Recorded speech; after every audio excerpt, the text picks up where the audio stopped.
मैं किशन सहाय, IGP RAC, police मुख्यालय जयपुर, राजस्थान। मैं काफ़ी दिनों से वैज्ञानिक दृष्टिकोण पे लिखता रहता हूँ और आप लोग टीवी पे, अखबार में भी इस शब्द को पढ़ते रहते होंगे, देखते रहते होंगे। तो वैज्ञानिक दृष्टिकोण क्या है? इसके बारे में यह है कि वैज्ञानिक दृष्टिकोण का मतलब है कार्य कारण सिद्धांत को मानना। प्रकृति में जो भी घटनाएं घटती हैं उनका कोई न कोई कारण होता है, और एक होता है ईश्वरवादी दृष्टिकोण या अल्लाहवादी दृष्टिकोण। उसका मतलब प्रकृति में कोई भी घटना घट रही है तो उसके पीछे ईश्वर या अल्लाह का हाथ होता है। वो कहते हैं बिना ईश्वर की मर्जी से, अल्लाह की मर्जी के बिना एक पत्ता भी नहीं हिलता। और वैज्ञानिक दृष्टिकोण कहता है कि जब भी हवा चलती है या किसी डाल को आपने हाथ से हिला दिया तो जैसे भी उस पर प्रेशर पड़ेगा तो पत्ता हिल जाएगा।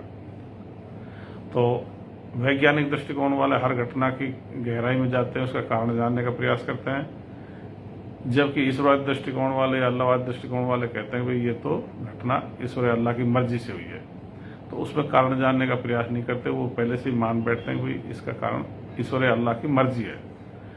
तो विज्ञान की जितनी प्रगति हुई है वो वैज्ञानिक दृष्टिकोण की वजह से हुई है। जब जेम्स वाट ने भाप का इंजन खोजा था तो उसने देखा कि भाई ढक्कन है, भाप की वजह से ऊपर उठ रहा है, तो उसने उस पर वजन रखा, तो उस ज़्यादा वजन को भाप ने उठा दिया तो उसको एहसास हो गया कि इसमें तो शक्ति होती है, और उसके आधार पर भाप का इंजन का आविष्कार हो गया।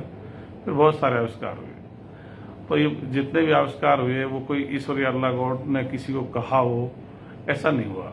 वो आदमी ने अपना दिमाग लगाया और उसके पीछे कारण ढूंढा और नई नई खोज हो गई। तो जो भी देश जितने ज़्यादा धार्मिकता में उलझे हुए हैं, जितने ज़्यादा ईश्वरवादी अल्लाहवादी हैं, वो देश विज्ञान तकनीकी में पछड़ रहे हैं, और जो देश जितने ज़्यादा वैज्ञानिक दृष्टिकोण के हैं वो विज्ञान तकनीकी में अग्रणी भूमिका निभा रहे हैं। चीन, रूस, अमेरिका, इंग्लैंड, फ्रांस वगैरह इन देशों में काफ़ी धार्मिकता घट रही है और वैज्ञानिक दृष्टिकोण ज़्यादा से ज़्यादा विकसित हो रहा है। तो ये देश विज्ञान तकनीकी में आगे बढ़ रहे हैं और अग्रणी हैं। और Saudi Arab, Bharat, Pakistan, Afghanistan, Bangladesh, Malaysia, Indonesia, Thailand, जो देश धार्मिकता में ज़्यादा हैं, ये देश विज्ञान तकनीकी में पिछड़ रहे हैं। इसलिए विज्ञान तकनीकी के विकास का मूल आधार या वैज्ञानिक खोजों का मूल आधार वैज्ञानिक दृष्टिकोण ही है। और जिन देशों में जितना जल्दी वैज्ञानिक दृष्टिकोण विकसित होता जाएगा वो देश विज्ञान तकनीकी में आगे बढ़ते जाएंगे, और जो देश धार्मिकता में उलझे रहेंगे वो पिछड़े रहेंगे।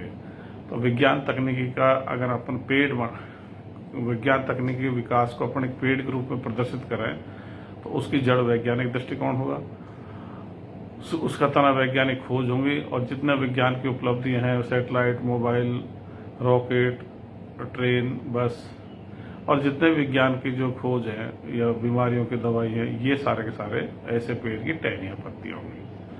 तो इसलिए विज्ञान तकनीकी की प्रगति का मूल आधार वैज्ञानिक दृष्टिकोण है। आओ हम सब मिल करके इस देश में वैज्ञानिक दृष्टिकोण का विकास करें और ईश्वरवादी अल्लाहवादी दृष्टिकोण को धीरे धीरे कम करते जाएं, क्योंकि इस दृष्टिकोण से देश कोई भी विज्ञान तकनीक में आगे नहीं बढ़ेगा। मुझे पूरा विश्वास है कि ये पढ़ी लिखी पीढ़ी है, ये हर कोई चाहता है इसमें कोई देश विज्ञान तकनीक में सुपर पावर बने, और उसका सुपर पावर बनने का तरीका यही है कि हम वैज्ञानिक दृष्टिकोण को ज़्यादा से ज़्यादा तक लोगों से पहुँचाएँ, समझाएं, विकसित करें। तो अपने हर नागरिक की इच्छा, जो सुपर पावर देश बनाने की इच्छा है, उसका पूरा करने का तरीका वैज्ञानिक दृष्टिकोण ही है। और मुझे पूरा विश्वास है कि आप लोग ज़्यादा से ज़्यादा वैज्ञानिक दृष्टिकोण को जन जन तक पहुँचाएंगे। धन्यवाद।